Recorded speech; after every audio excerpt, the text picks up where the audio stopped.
So guys, your boy Hugo the Savage back again. Loki, Season 2, Episode 4 reaction. This is going to be a quick review and I'll tell you why. Because I need time to process what just happened. I'm so confused in the greatest possible way. I'm thrilled in the greatest possible way. I'm disturbed in the greatest possible way. This episode, along with the Episode 1, I didn't think we'd get another episode like Episode 1. And this one, bro, listen. I really don't want to spoil anything for this one in case you watch this first, but I'm telling you, the events what happened in this episode in particular, my brain's gone all over the place. I'm almost thinking, with the events that happened, especially at the end of this episode, if Marvel ever wanted to reboot, if they ever wanted to reset, not the whole of the Marvel Cinematic Universe, like, because we already know everything up to like Infinity War Endgame is damn near perfect, and everything after it, not everything, but some things have been subpar. If you want to reboot this and reboot the whole Marvel Cinematic Universe, which they might have just done in the coolest possible way, do it now. Do it now. I'm so disturbed. Miss Minutes, disturbing. Ravonna, disturbing. A lot of the things that I not predicted, because, you know, they're already written and stuff like that, but what I thought would happen, or what I thought happened, did happen at a certain point on certain episodes, and it rebooted back to this, and you got to see some of the answers what were unanswered in the first few episodes. You get to see the answers to it now from the point of view of different people.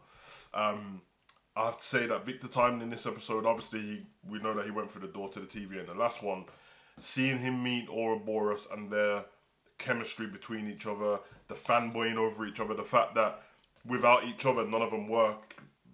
Ouroboros has taken all his inspiration from Victor Timely's work, and young Victor Timely took all his inspiration from Ouroboros from the TVA guide, and they just meshed together, and it's just a back and forth of wanting each other's autograph. And yeah, I mean, Victor Timely, obviously he's from the past, even though TVA doesn't have a time.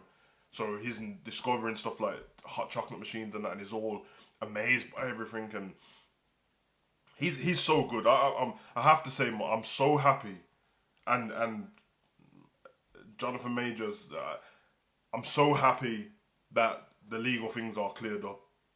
And don't get me wrong, if he had done whatever, then yeah, I get it. But I'm glad it's cleared up because he is such a great actor. I always try and take my time and go, okay, let me just wait. I mean, let's not jump into the hype of Creed and all this business. And then I think it was Devotion or what. He's a great actor. Being Kang as well, it's an actor's dream. I guess you get to play as many characters as you can in one person. And I thought he was great. Loki in this, Tom Hiddleston, dope. It's funny because there was a few parts in this what I was going to come to this review and say, but I feel like they might lean into it a little bit more. There's a few quotes from Loki. I think Sylvia was saying, like, at the end of the day, we're playing God, and he just looks at her and says, we are gods, and walks off. I need them to lean more into the fact that he's the god of mischief. There was something he done in this which tells me that he doesn't trust himself.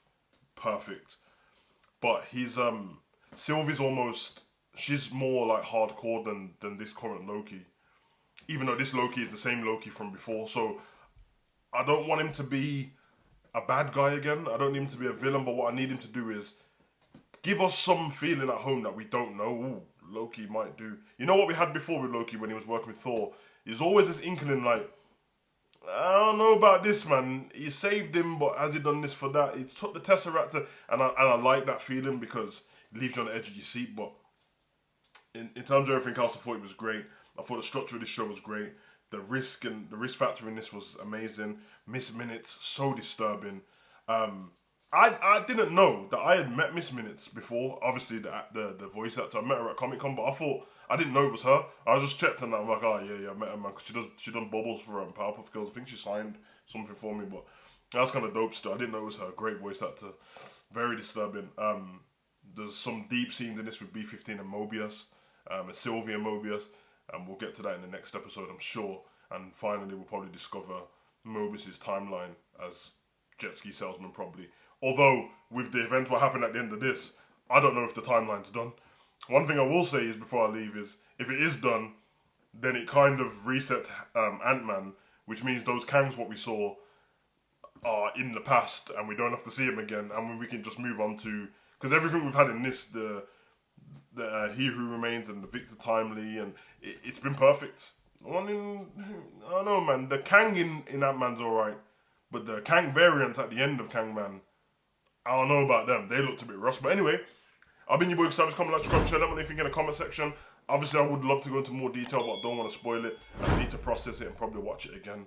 But yeah, I'll be back.